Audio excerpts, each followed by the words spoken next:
Сәлеметсіздер ме, құрметті әріптестер? Алматы облысы, Текелі қаласы, нөмір 1 орта мектептің бастауыш сынып мұғалімі Абдыбаева Сандуғаш Мұхатаевна. Бүгінгі сіздерге ұсынып отырған қашықтықтан оқыту сабағымды бастауға рұқсат етіңіздер. Сәлеметсіздер ме, балалар? Бүгінгі сабақ сауат ашу пәні бойынша қашықтықтан оқыту сабағымызды бастайық. Сабақтың тақырыбы аз адамның арқауы, дауысты және дауыссыз дыбыстар.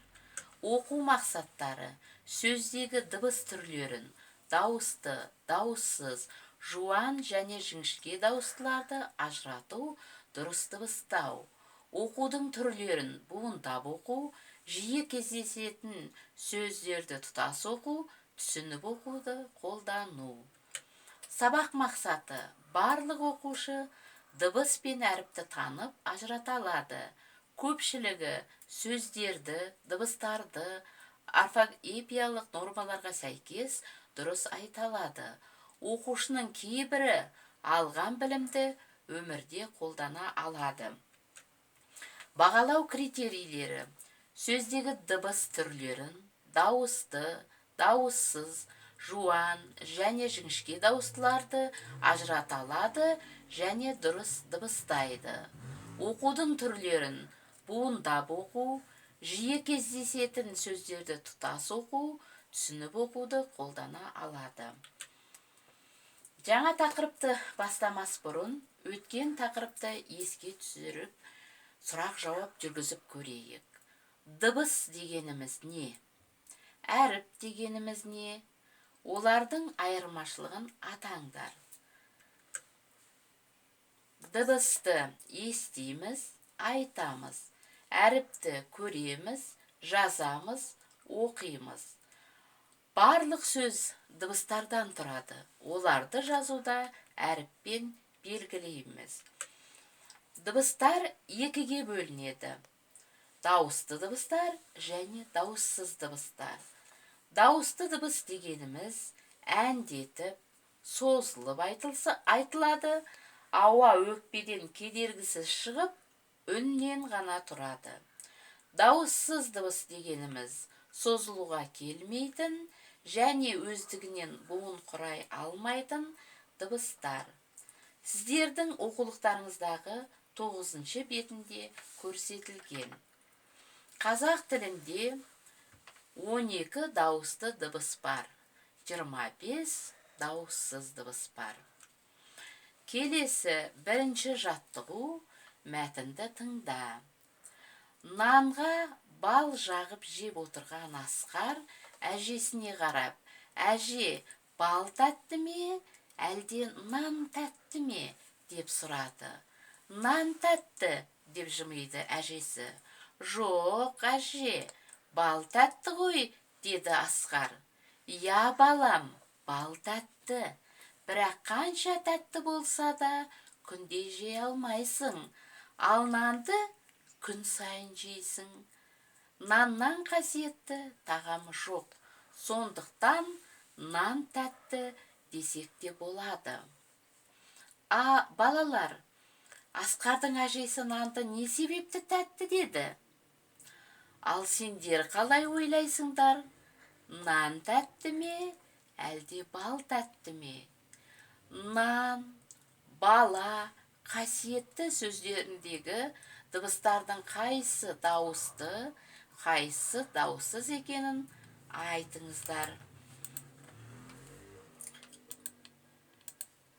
Келесі тапсырма: ас адамның арқауы атты бейнероликтегі дұрыс тамақтану үшін қандай тағамды пайдалану керек екеніне назар аударайық.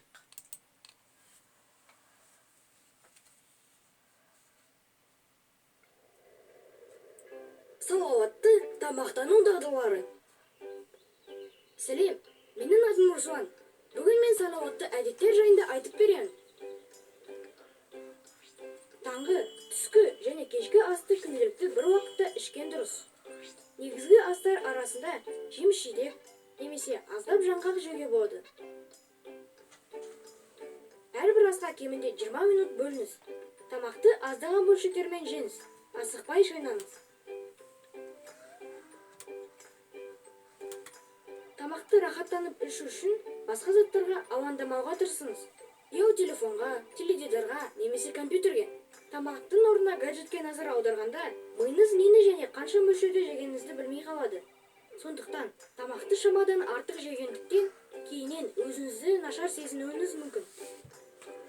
Қаптамадағы өнімдерді сатып алғанда міндетті түрде жапсырмасын оқыңыз. Жарамдылық мерзімін қараңыз. Сақталу мерзімі өтіп кеткен өнімді ешқашан тұтынбаңыз. Тапсырманы мұқият оқыңыз. Трансмайлардың, тұз бен қанттың мөлшері көп өнімдерді алмаңыз. Неліктен екендігін қазір түсіндіремін. Трансмайлардың қоректік құндылығы жоқ. Олар семіздікті, диабетті, жүрек бұзылысын және басқа ауруларды туындатады. Тұз судың іркілуіне апарады. Судың организмдегі артық мөлшері қан тамырларындағы қысымды көтереді. Бұл жүрекке, бүйрекке және миға артық жүктеме түсіреді. Осының барлығы түбінде жүрек ұстамасына, миға қан құйылуына, бүйрек бұзылыстарына және басқа ауруларға апару мүмкін.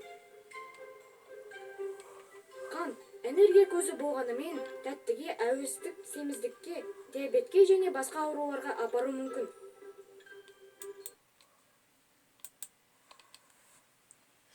Келесі екінші жаттығу. Сөйлемдерді қатесіз көшіріп жаз және бірінші сөйлемдегі сөздерді дауысты, дауыссыз дыбыстарға ажырат. Нан қасиетті тағам. Дастарханға алдымен нан қойылады. Нанды жерге тастауға болмайды. Дескриптор сөйлемдерді қатесіз көшіріп жазады. Бірінші сөйлемдегі дауысты және дауыссыз дыбыстарды табады. Жазғандарыңызды тексерейік. Жақсы. Енді оқулықтағы үшінші жаттығу. Сөйлемді суретпен сәйкестендір. Ал балалар, тапсырманы орындап көрейік. Өте тамаша. Табаға салып жатқаным не? Таба нан. Кілегей шайқап алғаным не? Сары май. Сөреге кептіріп жайғаным не? Құрт. Дескриптор сөйлемді суретпен дұрыс сәйкестендіреді, ойын тиянақты, жүйелі жеткізеді. Бесінші жаттығуда өзіңе ұнайтын тағам түрлерін төмендегі белгілермен көрсет. Ұнайды, ұнамайды деп. Қандай тағам сіздерге ұнайды, қандай тағамды ұнатпайсыздар, белгілеп көрсетесіздер. Келесі тапсырмада кестені толтырып, таңғы асқа, түскі асқа, кешкі асқа қандай тағамдар ішесіздер? Жауаптарыңызды асыға күтемін, жазып жіберіңіздер. Сонымен бүгінгі сабағымыздың мақсатын еске түсірейік. Сөздегі дыбыс түрлерін дауысты, дауыссыз екенін ажырата аламыз және дұрыс дыбысталуын білеміз. Осымен бүгінгі сабағымыз аяқталды. Назарларыңызға рахмет.